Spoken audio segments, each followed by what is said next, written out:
კვლავ საქართველოს ტურიზმის მე-18 საერთაშორისო გამოფენა 14-დან 16 აპრილის ჩათვლით ექსპო ჯორჯიაში 11 ქვეყნის 90 კომპანია ტურისტულ პროდუქტსა და ინვენტარს წარადგენს. გამოფენის მხარდამჭერები არიან ტურიზმის ეროვნული ადმინისტრაცია, თბილისის მერია და დაცული ტერიტორიების სააგენტო. ღონისძიების მიზანია ქვეყნის პოპულარიზაცია და შიდა ტურიზმის განვითარება.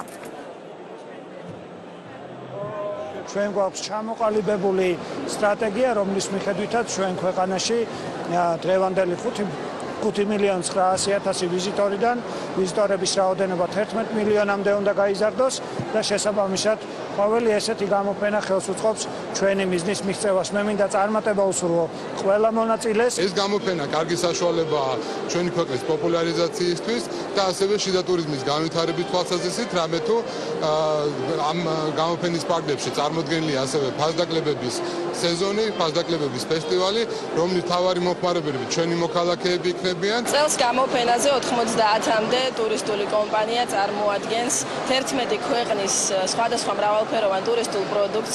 აქ ჩვენ შევხვდებით პირველ რიგში ძალიან საინტერესო შიდა ტურისტულ მიმართულებებს, მათთვის, ვისაც საინტერესებს დასვენების დაგეგმა საქართველოში. ასევე ძალიან მნიშვნელოვანია, რომ გამოფენას სტუმრობენ უცხოელი ტუროპერატორები, რომელთა მიზანი არის საქმიანი კონტაქტის დამყარება ჩვენ ტურისტულ კომპანიებთან.